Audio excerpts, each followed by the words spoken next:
Saludos amigos. Heredé de mi padre algunos números de la revista Historia y Vida, una revista muy antigua, que no sé si se sigue publicando o no. Sobre ellas he iniciado hace ya tiempo pues una actividad de emisión de audios en los que iba tomando como camino, como guía, esta mencionada revista. En aquella actividad que a mí me iba gustando a cada día más, de hecho todavía ando por aquí con ello, pues había una sección que se llamaba Consultorio de la Historia. Y me pareció bueno complementar aquellos relatos de la historia, que eran relatos más o menos largos, sobre personajes o hechos históricos, el poner una parte o una sección denominada también Consultorio de la Historia, en la cual pues los lectores de la mencionada revista iban haciendo una serie de preguntas concretas y eran respondidos de forma pues también concreta y mucho más escueta. Ellos fueron dando lugar a unos audios mucho más cortos que los que son propiamente los relatos, y me ha parecido una buena idea el que ahora que ya Aula de la Historia lleva publicadas casi 200 vídeos más o menos, 189 o 190 me parece que van ya, pues me ha parecido bueno retomar aquella senda que tomé, que hice en aquellos audios cortitos, en los que iban respondiendo a las preguntas que los lectores de la revista hacían a los expertos o especialistas que la revista tenía como colaboradores para ello. Así que bueno, pues vamos a iniciar esta nueva andadura, que por supuesto no tiene nada que ver con relatos de la historia, que son, como os digo, relatos más largos y más complejos, etcétera, etcétera, pero que pueden ser interesantes porque en pequeños minutos, en muy pocos minutos, nos pueden dar respuesta a algunas de las cuestiones que en aquel momento, estamos hablando de que esta revista pues podía andar por los años 70 y tantos, más o menos, pues entonces daba respuesta a esas preguntas que se hacían. Por eso no será de extrañar que en algunos momentos determinados la respuesta haya que contextualizarla al momento en el que se dio. Es decir, si se hace una pregunta sobre el muro de Berlín, hay que concebir que en 1973 o en 1975 el muro de Berlín aún no había caído. En fin, bueno, yo voy a iniciar esta nueva andadura paralela con la otra y espero que tenga vuestra aceptación. Así que, en fin, vamos a ver cómo sale, y si os gusta, pues ya os digo, podéis hacer lo mismo que con los relatos, el compartirlo o suscribiros a Aula de la Historia. Un saludo y hasta la próxima, amigos.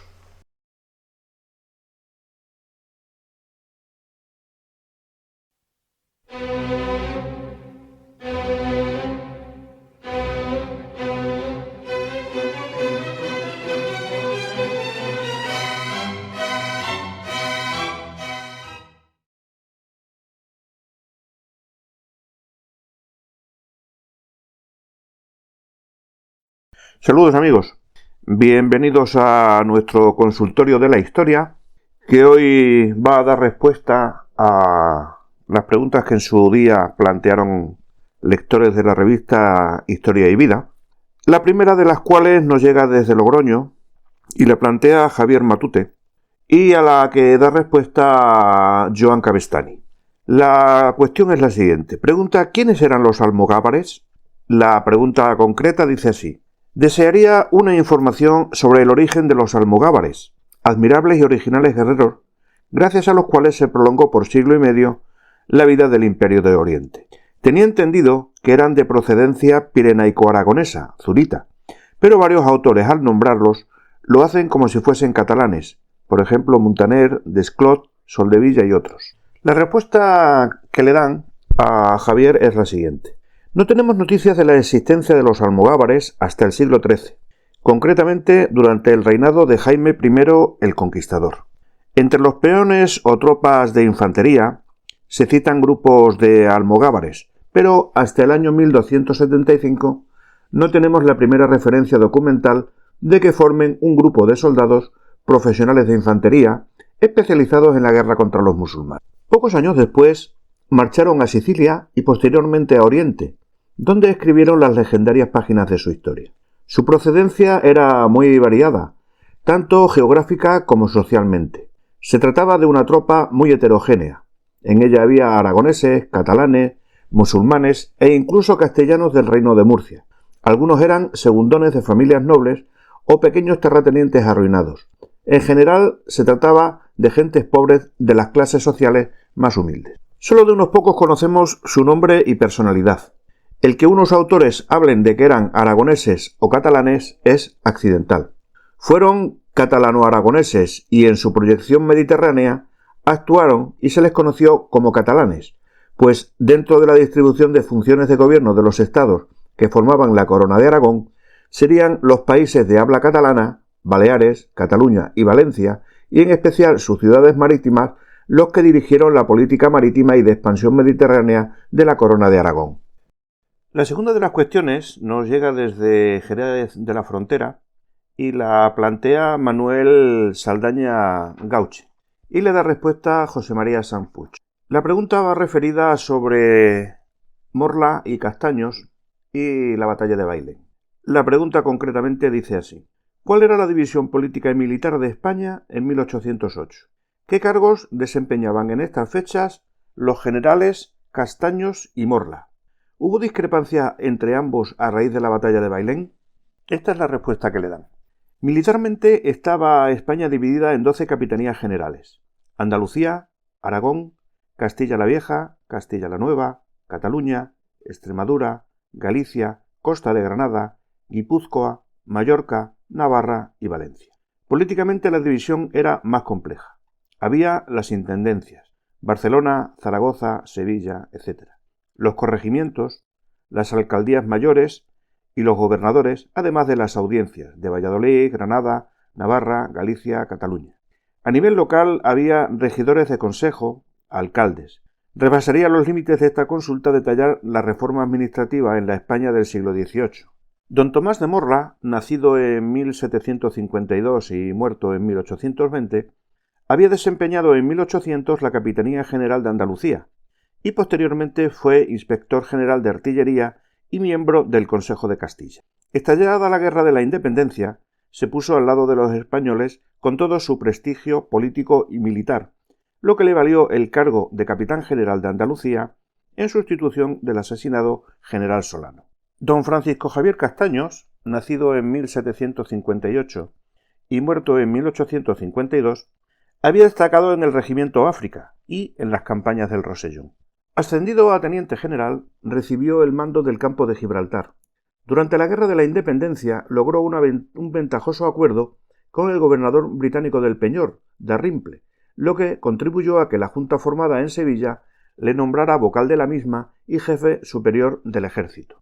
En calidad de tal, participó en la batalla de Bailén y posteriormente tuvo dificultades con su superior Morla sobre las capitulaciones. Castaño, al parecer, exigía se cumpliera el punto relativo al traslado de los franceses vencidos a Rochefort. Morla se negaba, alegando falta de buques, y al parecer la Junta Suprema, en un dictamen, dio la razón al capitán general de Andalucía, que al año siguiente militó en el bando opuesto a Castaños. Morla, a partir de 1809, colaboró con José I. Hasta aquí la respuesta que da la revista Historia y Vida a la pregunta planteada, pero el final de esta, cuando dice que Morla se puso al servicio de José I, pues me ha llamado poderosamente la atención que un militar de esa categoría, que había infringido una derrota tan importante como fue la batalla de Bailén a los franceses, se pusiera al servicio de los franceses precisamente. Entonces he abundado un poquito y esto es lo que se puede decir para ampliar la respuesta dada. En 1808, ante la amenaza del ejército francés, Morla crea el Cuerpo de Voluntarios Honrados de Cádiz, que infligiría la mayor derrota sufrida por los galos en la batalla de Bailén, como ya hemos dicho. En 1808 obligó a la escuadra francesa que se hallaba delante de Cádiz a rendirse a los españoles en la batalla de la Poza de Santa Isabel. Napoleón, iracundo por esta derrota, amenaza en diciembre de ese mismo año con arrasar Madrid. Ante las intenciones del francés, la Junta de Defensa cesó el fuego y envió a Morla a parlamentar. Morla llega a la capital manifestando la imposibilidad de la defensa a pesar del furor patriótico. Prepara la resistencia con la intención de obtener ventaja en las capitulaciones y evitar un triunfo violento del enemigo. Comenzada la contienda y ante la inutilidad de la defensa, se dirige al campo enemigo para entablar una capitulación. Napoleón recibe a Morla de malas maneras, probablemente con rencor por las derrotas infligidas en Cádiz y Bailén. Morla se entrega como prisionero de guerra, y ante la amenaza de pasar por las armas a todas las tropas si no deponen las armas, la inutilidad de su defensa y arrancar una honrosa capitulación, se rinde. Entró al servicio del rey José Bonaparte. Pese a ello, se opuso al general Dupont, que da constancia de ello en varias cartas. Estas cartas fueron, una de ellas, la respuesta que Morla dio a las órdenes de Dupont desde Lebrija, en Sevilla, el 10 de agosto de 1808. Y en otra carta, que también se oponía con motivo de las destituciones del Cabildo de Cádiz. Morla en España es tachado de cobarde y de traidor por sus detractores. Un mes más tarde es destituido y retirados todos sus honores. Perdió sus empleos con la llegada de Fernando VII. Algunos autores contemporáneos consideraban que Morla capituló cuando las tropas españolas que debían socorrer a Madrid tenían ya sus avanzadas en la capital, justificando el afrancesamiento del que se tachaba a Morla. Nada más lejos de la realidad, como demostró el manifiesto de las operaciones del Ejército del Centro, impreso en Sevilla por el general en jefe en el año 1809 y que demostraba que aquella ayuda no podía auxiliar a Madrid. Morla se retira de la actividad pública, muriendo olvidado en Madrid entre 1812 y 1820. Y amigos, una vez más, y no será la última, nos encontramos con la duda de la historia. ¿Fue realmente un afrancesado Morla o simplemente trató de defender a Madrid entregándose al servicio de los franceses? Para unos fue una traición, para otros no fue tal. Y el afrancesamiento que se le achaca, pues posiblemente fue una manera de sacrificarse para defender a la población de Madrid. Estas cosas ocurren en la historia. Dependiendo de quién sea la fuente de la que se consulte, pues los hechos toman un cariz o toman otro.